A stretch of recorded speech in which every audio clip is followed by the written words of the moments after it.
Hello friends, Radhe Radhe. Aradhana Hindi academy में आप लोग का स्वागत है। तो फ्रेंड्स, हम पढ़ रहे थे भक्ति काल। भक्ति काल में कृष्ण भक्ति काव्यधारा को पढ़ रहे थे। कृष्ण भक्ति काव्यधारा के अंतर्गत हम नंददास को पढ़ चुके हैं। आज पढ़ेंगे कुंभन दास को। ओके फ्रेंड्स, तो स्टार्ट करते हैं। कुंभन दास का जन्म 1468 ईस्वी जमुनावती गोवर्धन क्षेत्र उत्तर प्रदेश में हुआ था। कुंभन दास का जन्म 1468 ईस्वी जमुनावती गोवर्धन क्षेत्र उत्तर प्रदेश में हुआ था। निधन 1583 ईस्वी में हुआ था। कुंभन दास के गुरु वल्लभाचार्य हैं। कुंभन दास के गुरु कौन है? वल्लभाचार्य। कुंभन दास के गुरु वल्लभाचार्य। और नंददास के गुरु कौन थे? विट्ठलनाथ। नंददास के गुरु पीछे हम लोग पढ़े हैं। नंददास के गुरु विट्ठलनाथ और कुंभन दास के गुरु वल्लभाचार्य। अवस्था के आधार पर अष्टछाप के कवियों में सबसे वरिष्ठ कवि हैं। अवस्था के आधार पर अष्टछाप के कवियों में सबसे वरिष्ठ यानी सबसे बड़ी कवि कौन है? कुंभन दास। इन्होंने सबसे पहले 1492 ईस्वी में वल्लभाचार्य से पुष्टि मार्ग की दीक्षा ली। पुष्टि मार्ग की दीक्षा सबसे पहले किसने ली? कुंभन दास ने। वल्लभाचार्य से पुष्टि मार्ग की दीक्षा ली 1492 ईस्वी में। इनका कंठ मधुर था। कुंभन दास का कंठ जो है मधुर था। अतः वल्लभाचार्य ने इन्हें मंदिर में कीर्तन का कार्य सौंपा था। तो मंदिर में कीर्तन का कार्य किसे सौंपा गया था? वल्लभाचार्य को, सॉरी फ्रेंड्स, कुंभन दास को। इनके गायन की प्रशंसा सुनकर अकबर ने इन्हें फतेहपुर सीकरी बुलाया था। कुंभन दास का कंठ बहुत मधुर था और इनके गायन की प्रशंसा सुनकर अकबर जो है इनको फतेहपुर सीकरी बुलाए थे, जहां अनिच्छा के निम्नलिखित पद सुनाया था। संतन को कहाँ सी करी सो काम, आवत जात पनैया टूटे विसर गए हरिनाम। ये कुंभन दास की पंक्तियां हैं। इनकी कोई स्वतंत्र रचना उपलब्ध नहीं है। प्राच्य विद्या विभाग कांकशैली से इनके 186 तथा नाथ द्वारा पुस्तकालय से 367 पद मिले हैं। आलोचकों के मत हैं ये पूरे विरक्त और धनमान की इच्छा से कोसों दूर थे। किसने कहा? आचार्य रामचंद्र शुक्ल ने कहा। अगले कवि हैं चतुर्भुज दास। चतुर्भुज दास जो थे कुंभन दास के पुत्र थे। कुंभन दास के पुत्र चतुर्भुज दास। और चतुर्भुज दास के गुरु कौन है? विट्ठलनाथ। और कुंभन दास के गुरु वल्लभाचार्य। नंददास के गुरु विट्ठलनाथ। चतुर्भुज दास का जन्म 1530 ईस्वी जमुनावती गोवर्धन क्षेत्र उत्तर प्रदेश में हुआ था। निधन 1585 ईस्वी में हुआ था। इनकी रचनाएं हैं, कुंभन दास की रचनाएं हैं चतुर्भुज कीर्तन संग्रह, हितजू को मंगल, कीर्तनावली, दानलीला, भक्ति प्रताप, द्वादश यश, मधुमालती। डॉक्टर नगेंद्र द्वादश यश, भक्ति प्रताप एवं मधुमालती को उनकी रचनाएं न मानकर किसकी मानते हैं? चतुर्भुज कायस्थ की मानते हैं। चतुर्भुज अलग है, चतुर्भुज कायस्थ अलग हैं, जो राधा वल्लभ संप्रदाय के थे। चतुर्भुज कायस्थ जो थे वो राधा वल्लभ संप्रदाय के थे। और ये जो चतुर्भुज दास है ये अष्टछाप के हैं। अष्टछाप के अगले कवि हैं कृष्णदास। कृष्णदास मोस्ट इम्पॉर्टेंट है। इनका जन्म 1496 ईस्वी चिलोतरा गुजरात में हुआ था। निधन 1578 ईस्वी में हुआ था। इनके गुरु वल्लभाचार्य हैं। कृष्णदास के गुरु वल्लभाचार्य 1510 ईस्वी में पुष्टि मार्ग की दीक्षा ली थी। ये कुशाग्र बुद्धि के थे। कृष्णदास जो थे कुशाग्र बुद्धि के थे और वल्लभाचार्य ने इन्हें प्रबंधन का कार्य सौंपा था। ये अपने साथियों के बीच अधिकारी के नाम से प्रसिद्ध थे। क्वेश्चन बन सकता है कि कृष्णदास का कौन सा कवि है जो अपने साथियों के बीच अधिकारी के नाम से जाना जाता था? तो वो है कृष्णदास। इन्होंने श्रीनाथ जी के मंदिर को बंगालियों के प्रभाव से मुक्त करवाया था।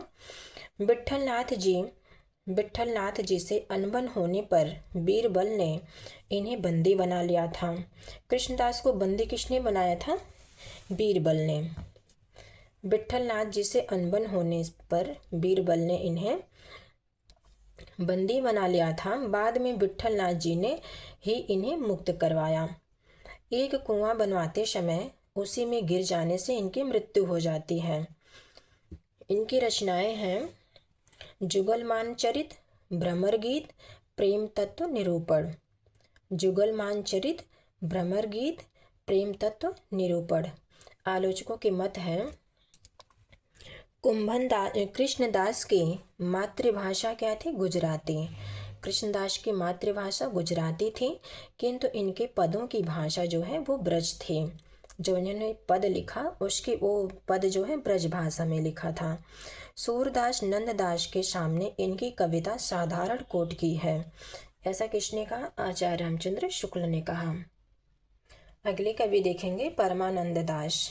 परमानंद दास का जन्म 1493 ईस्वी कन्नौज उत्तर प्रदेश में हुआ था। निधन 1572 ईस्वी में हुआ था। परमानंद दास के गुरु जो हैं वल्लभाचार्य हैं। काव्य शास्त्रों की दृष्टि से सूरदास एवं नंददास के बाद अष्टछाप के तीसरे बड़े कवि कौन है? परमानंद दास। सबसे बड़े कवि काव्य शास्त्रों की दृष्टि से सबसे बड़े कवि सूरदास हैं, दूसरे नंबर पे नंददास है और इसके बाद जो है परमानंद दास हैं। सूरदास के बाद वात्सल्य से संबंधित सर्वाधिक पद लिखने वाले कवि परमानंद दास हैं। सबसे पहले वात्सल्य रस से संबंधित पद किसने लिखा था? सूरदास। और उसके बाद अगर पूछे तब परमानंद दास।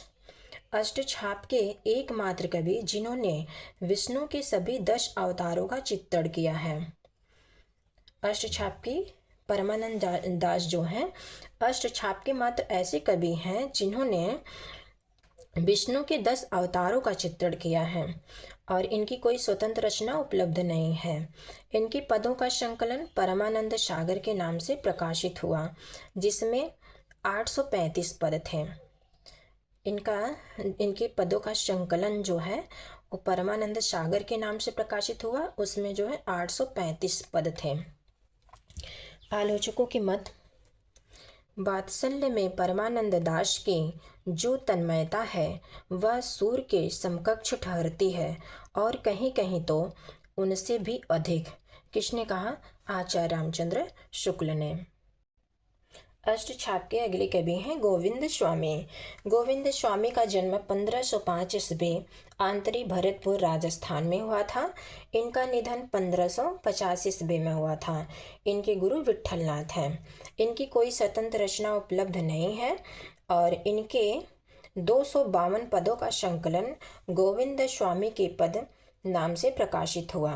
ये अष्टछाप के कवियों में सूरदास के बाद दूसरे बड़े संगीतज्ञ माने जाते हैं। सबसे बड़े संगीतज्ञ कौन थे? सूरदास। और सूरदास के बाद दूसरे बड़े संगीतज्ञ जो हैं वो गोविंद स्वामी हैं। ऐसा माना जाता है कि अकबर के दरबारी गायक तानसेन ने इनसे भी संगीत की शिक्षा ग्रहण की थी। ऐसा माना जाता है कि जो अकबर के दरबारी कवि तानसेन थे उन्होंने भी इनसे संगीत की शिक्षा ग्रहण की थी। अकबर ने इनके किसी पद को पेड़ की ओट लेकर सुना था। ये भी क्वेश्चन बन सकता है, मतलब कौन सा कवि है जो इनके पदों को पेड़ की ओट लेकर सुना था? तो वो अकबर है। अकबर ने इनके किसी पदों को पेड़ की ओट लेकर सुना था। इन्होंने गोवर्धन के महावन क्षेत्र में कदम्ब के कुछ पेड़ लगाए थे। वह स्थान आज गोविंद स्वामी के कदम्ब खड़ी के नाम से प्रसिद्ध है। अगले कवि हैं चित स्वामी। चित स्वामी का जन्म 1515 ईस्वी मथुरा में हुआ था। निधन 1550 ईस्वी में हुआ था। चित स्वामी के गुरु विट्ठलनाथ हैं। फ्रेंड्स, सबके गुरु याद करना जरूरी है, कहीं से भी क्वेश्चन बन सकता है। इनकी कोई स्वतंत्र रचना उपलब्ध नहीं है। इनके 200 पदों का संकलन पदावली नाम से प्रकाशित हुआ। ये उदंड प्रकृति के थे। जो चित स्वामी थे ये उदंड प्रकृति के थे तथा अपने साथियों के बीच छीतू चौबे के नाम से प्रसिद्ध थे। इन्होंने विट्ठल नाथ जी को खोटा सिक्का एवं थोथा नारियल देने की योजना बनाई थी। इन्होंने जो है चित स्वामी विट्ठल नाथ को खोटा सिक्का और थोथा नारियल देने की योजना बनाई थी, किंतु उनकी साधना का प्रभाव देखकर ये उनके शिष्य बन गए। इनकी चर्चित पंक्तियां हैं, हे विधना तो शौ अचरा पसार के वर मागो, जन्म जन्म दीजो मैं यही ब्रज बाशियों। मोस्ट इम्पॉर्टेंट पंक्तियां हैं। एक क्वेश्चन बन सकता है कि ये पंक्ति किसकी है। हे विधना तो शो अचरा पसार के वर मागो, जन्म जन्म जन्म दीजो मही यही ब्रजवासी। वो भगवान से कह रहे हैं कि मुझे जब भी जन्म देना यही ब्रजवासी में। ओके फ्रेंड्स, आगे पढ़ेंगे सूरदास को। सूरदास वेरी मोस्ट इम्पॉर्टेंट है फ्रेंड्स। सूरदास ये बल्लभ संप्रदाय के थे। इनका जन्म 1478 ईस्वी में हुआ था। निधन 1583 ईस्वी में हुआ था और इनके निधन का स्थल है पारसौली। जन्म स्थान इनका है कहाँ हुआ था? गऊ घाट रुनकता मानने वाले विद्वान हैं। इनका जन्म स्थान दो जगह विद्वान मानते हैं। कुछ विद्वान गऊ घाट रुनकता मानते हैं और कुछ विद्वान जो है सीहे मानते हैं। तो हम देख लेते हैं कि कौन कौन से विद्वान हैं जो इनका जन्म गऊ घाट रुनकता मानते हैं। तो ट्रिक हमने बनाया फ्रेंड्स, राम श्याम सुंदर हैं। राम श्याम सुंदर हैं। गऊ घाट रुनकता मानने वाले विद्वान आचार्य रामचंद्र शुक्ल हैं, श्याम सुंदर दास हैं और हजारी प्रसाद द्विवेदी हैं। सीही मानने वाले विद्वान गोकुलनाथ हैं जो वार्ता साहित्यकार थे और डॉक्टर गणपत चंद्र गुप्त हैं और नगेंद्र हैं। इनके गुरु वल्लभाचार्य हैं। सूरदास के गुरु वल्लभाचार्य हैं। इसमें 1509 से 10 ईस्वी में पारसौली में पुष्टि मार्ग की दीक्षा ग्रहण की थी। सूरदास के गुरु वल्लभाचार्य और सूरदास ने 1509 से 1510 ईस्वी में पारसौली में पुष्टि मार्ग की दीक्षा ग्रहण की थी। सूरदास आरंभ में विनय या दैन्य के पद लिखते एवं गाते थे। वल्लभाचार्य जी से भेंट होने पर इन्होंने निम्नलिखित पद सुनाया था। प्रभु हो सब पतितन को टीको। ये किसने सुनाया था? सूरदास ने। सूरदास ने वल्लभाचार्य को सुनाया था, प्रभु हो सब पतितन को टीको। इस पर वल्लभाचार्य ने इनको फटकारते हुए कहा था, सूर हवै के काको घिघियात है, कछु लीला के पद गावो। इनके गुरु जो वल्लभाचार्य थे उनको इन्होंने फटकारा। सूरदास को कहा कि सूर है तो काको घिघियात है, कुछ लीला के पद गावो। इसके बाद सूरदास बाल लीला से संबंधित पद लिखने लगे। आचार्य रामचंद्र शुक्ल के अनुसार वल्लभाचार्य का यह कथन सूर सागर एवं संपूर्ण कृष्ण भक्ति काव्यधारा का आधार बन गया। सूरदास के उपनाम क्या क्या हैं? भक्ति का समुद्र इनको कहा जाता है। किसने कहा? वल्लभाचार्य ने कहा। पुष्टि मार्ग का जहाज किसने कहा? विट्ठलनाथ। बहुत पूछता है, यहाँ से क्वेश्चन आ चुका है।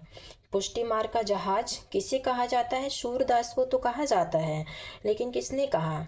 विट्ठलनाथ ने कहा पुष्टि मार्ग का जहाज। सूरदास के निधन पर विट्ठलनाथ का ये कथन है, पुष्टि मार्ग का जहाज जातु है, जाको कछु लेने है सो लेव। जन्मोत्सव का कवि सूरदास को जन्मोत्सव का कवि कहा जाता है। आचार्य रामचंद्र शुक्ल ने कहा। वात्सल्य रस का सम्राट कहा जाता है इनको। सूरदास को वात्सल्य रस का सम्राट कहा जाता है, आचार्य रामचंद्र शुक्ल ने कहा। सूरदास को भावाधिपति कहा जाता है, आचार्य रामचंद्र शुक्ल ने कहा। हिंदी साहित्य के आकाश का सूर्य कौन है? सूरदास। भिखारी दास और आचार्य रामचंद्र शुक्ल ने कहा। तो सबसे पहले भिखारी दास ने कहा, सूर सूर तुलसी शशि उडगन केशवदास, अब के कवि खद्दोत के समान जहतः करत प्रकाश। किसकी पंक्तियां हैं? भिखारीदास की। सोर सोर तुलसी शशि उद्गन केशवदास, अब के कवि खद्दोत सम जहतः करत प्रकाश। ये भी पंक्तियां पूछी गई हैं। किसकी हैं? भिखारीदास की। पद संगीत का जीता जागता अवतार, किसने कहा? राम कुमार वर्मा ने। खंजन नयन, इस नाम से अमृतलाल नागर ने जीवनी परक उपन्यास लिखा। खंजन नयन, ये बहुत खंजन नयन फ्रेंड्स आप लोग को पढ़ना चाहिए, बहुत अच्छा है। इसको पढ़ने से बहुत ज्ञान होता है आपको। आप लोग एक बार जरूर पढ़ना खंजन नयन। सूरदास द्वारा रचित अंतिम पद के प्रथम पंक्ति से यह नाम लिखा गया। खंजन नयन रूप रस माते। सूरदास की रचनाएं हैं सूरसागर, सूरसरावली, साहित्य लहरी। सूरदास की 3 रचनाएं हैं, सूरसागर, सूरसरावली, साहित्य लहरी। पंडित दीनदयाल गुप्त ने सूरदास की 25 रचनाओं का उल्लेख किया है, जिनमें से मुख्य निम्नलिखित सूर 60 हैं, सूर रामायण है, सूर 25 हैं। ये पंडित दीनदयाल गुप्त के अनुसार हैं। रचनाओं का वर्ण विषय देख लेते हैं। सूर सागर काव्य रूप मुक्तक एवं गेय रचना है। सूर सागर का काव्य रूप क्या है? मुक्तक एवं गेय रचना है। इसमें कुल पद 4936 हैं। मोस्ट इम्पॉर्टेंट है, सूर सागर में पदों की संख्या कितनी है? 4936। इसका प्रकाशन कहाँ से हुआ? सूर सागर का नागरी पचानी सभा काशी से। इसके संपादक कौन है? नंद दुलारी वाजपेयी। इसमें सर्गों की संख्या कितनी है? 12। सर्गों को अस्कंद कहा गया है। सूरदास के सर्गों को क्या कहा? सूर सागर के सर्गों को अस्कंद कहा गया है। सूर सागर में 1 से 8 तक पौराणिक कथाएं मिलती हैं। 9वें स्कंद में राम कथा है, मोस्ट इम्पॉर्टेंट है। सूर सागर में 1 से 8 तक पौराणिक कथाएं मिलती हैं और जो 9वें स्कंद में राम कथा है। 9वें स्कंद में राम कथा है। 10वें स्कंद में सबसे बड़ा स्कंद कौन सा है सूर सागर का?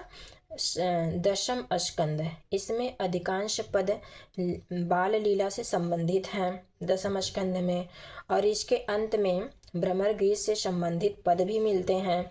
और 11वें स्कंदों में गोपियों के विरह का वर्णन है।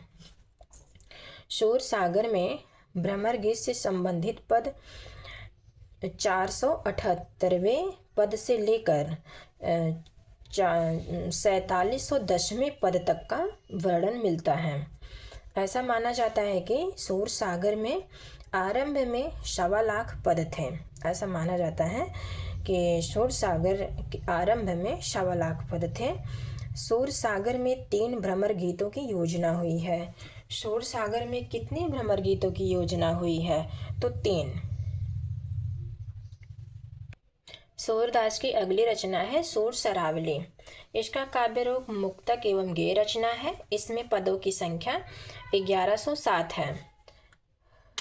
सूर सरावली में पदों की संख्या कितनी है? 1107। इसमें सूर सागर का सार प्रस्तुत किया गया है। इसमें कुछ पद सूर सागर से ज्यों के त्यों लिए गए हैं। यह सूरदास की विवादित एवं अप्रामाणिक रचना मानी जाती है। क्वेश्चन बन सकता है कि सूरदास की कौन सी रचना विवादित मानी जाती है या अप्रामाणिक मानी जाती है? वो है सूर सरावली। ओके फ्रेंड्स, आगे देखेंगे। इस रचना में सूरदास ने अपनी अवस्था 67 वर्ष बताई है। सूर सरावले में सूरदास ने अपनी अवस्था 67 वर्ष बताई है। इसमें कुछ पद तुलसी के भी मिलते हैं। इनकी अगली रचना है साहित्य लहरी। साहित्य लहरी का काव्य रूप मुक्तक है। इसमें पदों की संख्या 118 है। 118। यह जो है साहित्य लहरी, ये काव्य शास्त्रीय रचना है, यानी रीतिपरक रचना। इसमें अलंकार एवं रस निरूपण है। ऐसा माना जाता है कि इनकी रचना अवस्था के आधार पर सबसे छोटे कवि नंददास को काव्य शास्त्र की शिक्षा देने के लिए की गई थी। इसमें दृष्टिकूट पद हैं। एक क्वेश्चन बन सकता है, सूरदास की किस रचना में दृष्टिकूट के पद हैं? तो साहित्य लहरी में, जिसमें अर्थ गोपन शैली अपनाई गई है। तो दृष्टिकूट के पद कितने हैं? 118। इसमें 118वें पद में सूरदास ने स्वयं को चंद्रबरदाई का वंशज बताया है। सूरदास ने अपने आप को चंद्रबरदाई का वंशज बताया है। तो किसमें बताया है? 118वें पद में। डॉक्टर धीरेन्द्र वर्मा एवं डॉक्टर ब्रजेश्वर वर्मा से 118वें पद को प्रक्षिप्त अंश मानते हैं। दृष्टिकूट पद का उदाहरण: मंदिर अरद हरि बद गए, हरि आहार चली जात, ग्रह नखत वेद जोरी, ताशु अरध करि हम नित खात। दृष्टिकूट के पद हैं। सूरदास के संबंध में आलोचकों के मत: सूर सागर किसी चली आती हुई गीति काव्य परंपरा का, चाहे वह मौखिक ही क्यों नहीं रही हो, पूर्ण विकास या प्रतीत होता है। कृष्ण का आचार्य रामचंद्र शुक्ल का कथन है, मोस्ट इम्पोर्टेंट है। अगला कथन है डॉक्टर नगेंद्र का, सूर सागर अन्योक्ति एवं उपालंभ काव्य है। सूर सागर अन्योक्ति एवं उपालंभ काव्य है। सूरदास बालक हृदय लेकर पैदा हुए और बालक हृदय लेकर ही इस संसार का निवाह कर गए। किसका कथन है? हजारी प्रसाद द्विवेदी का। श्रृंगार और वात्सल्य के क्षेत्र में जहाँ तक इनकी दृष्टि पहुँची, वहाँ तक और किसी कवि की नहीं। बालक चेष्टाओं के स्वाभाविक मनोहर चित्रों का इतना बड़ा भंडार कहीं नहीं। आचार्य रामचंद्र शुक्ल का कथन है, वेरी मोस्ट इम्पॉर्टेंट कथन है। हिंदी साहित्य में श्रृंगार का रस राज्यत्व यदि किसी कवि ने पूर्ण रूप से दिखाया तो सूर ने। हिंदी साहित्य में श्रृंगार रस का राजत्व यदि किसी कवि ने दिखाया तो वो पूर्ण रूप से दिखाया तो वो कौन से कवि हैं? सूरदास ने। इनकी उमड़ती हुई बागधारा उदाहरण रचने वाले कवियों के समान गिनाए हुए संचारियों में बध कर चलने वाली न थे। आचार्य रामचंद्र शुक्ल। वात्सल्य और श्रृंगार के क्षेत्रों का जितना अधिक उद्घाटन सूर ने अपनी बंद आँखों से किया, उतना और किसी कवि ने नहीं। इन क्षेत्रों का वे कोना कोना झाँक आए। आचार्य रामचंद्र शुक्ल का कथन है, बहुत महत्वपूर्ण कथन है। वल्लभाचार्य से प्रभावित होकर जिन कवियों ने कृष्ण भक्ति पर रचना की, उनमें सूरदास सबसे अधिक प्रसिद्ध हैं। डॉक्टर रामकुमार वर्मा। भ्रमर गीत सूर साहित्य का मुकुटमणि है। भ्रमर गीत सूर साहित्य का मुकुटमणि है। यदि वात्सल्य और श्रृंगार के पदों को निकाल भी दिया जाए तो हिंदी साहित्य में सूर का नाम अमर रखने के लिए भ्रमर गीत ही काफ़ी है। आचार्य रामचंद्र शुक्ल का कथन है। सूरदास की रचना में संस्कृत की कोमल कांत पदावली और अनप्रासों की वह छटा नहीं है जो हम तुलसी में पाते हैं। आचार्य रामचंद्र शुक्ल ने कहा। अगला कथन है, आचार्यों की छाप लगी हुई 8 वीणाएं श्री कृष्ण की प्रेम लीला का कीर्तन करने उठी, जिनमें सबसे ऊंची सुरीली और मधुर झंकार अंधी कवि सूरदास की वीणा की थी। आचार्य रामचंद्र शुक्ल का कथन है, बहुत महत्वपूर्ण कथन है। अगला और लास्ट कथन है सूरदास के संबंध में। सूर की बड़ी भारी विशेषता है नवीन प्रसंगों की प्रसंगोद्भावना करने वाली ऐसी प्रतिभा हम तुलसी में नहीं पाते हैं। किसका कथन है? आचार्य रामचंद्र शुक्ल का। तो फ्रेंड्स, सूरदास हुए कंप्लीट। आज के लिए इतना ही। हम अब नेक्स्ट वीडियो में पढ़ेंगे वल्लभाचार्य को। तो फ्रेंड्स, मेरी वीडियो कैसी लगी आप लोग कमेंट के माध्यम से ज़रूर बताना, और मेरी वीडियो को लाइक कीजिए, शेयर कीजिए, सब्सक्राइब कीजिए और अपने दोस्तों को शेयर कीजिए। Okay friends, Radhe Radhe.